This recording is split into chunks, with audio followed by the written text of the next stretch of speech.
What's up there? This is Anthony with Everything Practical, and today I have the Philips Power Pro Compact.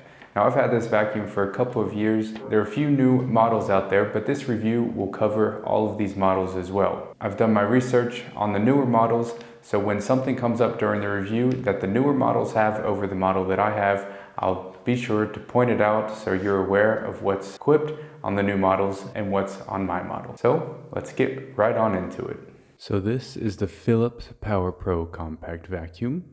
It is a corded vacuum and the cord is tucked nicely away with a spring-loaded wheel. Pull the cord out, go down to the bottom corner where the plug is, and just pull on the cord. The cable on my version is 4.7 meters long, which is about 15 feet, and on the new version is 6 meters, which is about 20 feet. The handle is about 1.1 meters long, which is about 3.5 feet, and the hose is 1.7 meters, which is about 5.5 feet. That means with the cable, you have a total reach of about 7.5 meters, which is about 25 feet. And with the new versions, it's closer to 9 meters, which is 29.5 feet.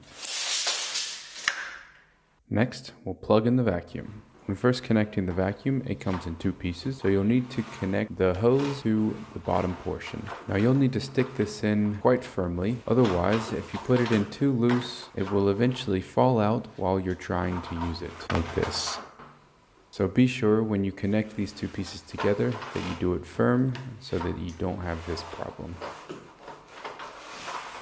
On the head of the vacuum, you can set the height of the blade for carpet or for a hardwood floor. And here you can see that setting the height of this foot is actually raising and lowering these bristles so that you're a little bit further away from the carpet so that the suction isn't too hard and that you're closer to the hardwood floor when you are vacuuming hardwood floors. The vacuum handle also extends about 36 centimeters, which is about 1.2 feet.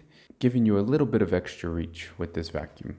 Now when fully extended, this is a little bit wobbly, but you can still use the vacuum just fine. On the handle, there's a few notches, so when you're trying to adjust the vacuum, you can pick the length that you want by finding one of these notches. Now, it doesn't always hook into these notches, so you might have to do a little bit of twisting and turning before the notches line up.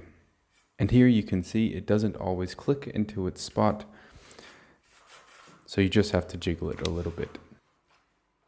On top of the hose, there's a little doorway you can open and close in case you want less suction from the vacuum head. Now a couple of the newer models have a little slider on top of the vacuum so you can choose how much suction you want, whether you're on carpet or hardwood floors. This is a very nice addition to this vacuum cleaner that the version that I have doesn't have. To turn on the vacuum, you just press or step on the large button that shows the power button, and the vacuum turns on. Now, as I said earlier, this vacuum has a maximum reach of about 7.6 meters, which is about 25 feet. And that may sound like a lot, but you actually run out of space very quickly. So you have to stop, put down the vacuum, go unplug the vacuum cord, find a new outlet to plug it into, and then you can start. And then you can start vacuuming again. And then as you find a new plug, and you continue your vacuuming, you go into a next room.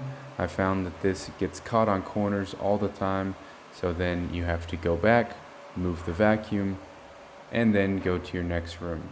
And if you have a lack of outlets, you'll again quickly run out of space. You'll have to stop vacuuming, go unplug the cord again, and then go find a new outlet. This vacuum is bagless. To remove the bin, you just press the button, and the bin is easily removed. Emptying the bin is very easy. You can just pull the top off and then dump the dirt out into the trash can. Simple. Now some of the newer models don't require the top to be completely removed when you're throwing away trash that's been collected inside of the collection bin. You can see one of the filters of the vacuum is on the inlet of the bin. To remove this and clean it is also very easy. You can just take it out by pulling on the blue tab and then you can clean your filter. Now it's recommended to replace these regularly and you can buy replacements for these. Now I try to clean this a little bit, but it doesn't really work very well. So depending on how often you vacuum and how dusty or dirty what your vacuuming is, you want to keep an eye on this filter, because if it builds up too much dust and dirt, then it'll start clogging your vacuum and your vacuum will have very poor performance. So if you have one of these vacuums and it has poor performance, check this filter. To replace the filter is really easy. You just take the old one out and put the new one in. To put the top back on the trash can, you want to line up the tab with the back of the bin, and then you can put it in and then just pop the top right back on, and it holds very nicely. When you put the bin back on the trash can, you want to slide it in vertically. If you don't slide it in vertically, then you'll have some troubles getting it to pop in easily. You can see here I struggle because it's not put in vertically. To put the vacuum away, you can unplug it, and then you can step on the button or press the button that has a plug symbol. Then you can gently feed the cable back in.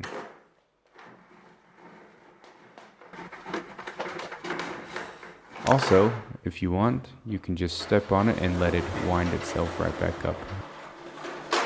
Now, having a vacuum cleaner at home is super practical. However, I'm not sure I would completely recommend the Philips Pro Power Compact because of some of the nuances. As one of my first vacuum cleaners, it was very nice just to have a vacuum cleaner around that was small that I could store about anywhere, but using it was a little bit of annoying trying to go from room to room. The cable was a little bit short, and so I've upgraded my vacuum to a Dyson V-Series, and a review on that will be coming very soon. So subscribe to the channel to be sure to catch that review when I release it. Back to the Philips. We never had any operational issues with it. We did change the filter a few times while we were using it, but the vacuum itself didn't have any issues over the past couple years that I've had this vacuum. So I could say the reliability of the vacuum is high.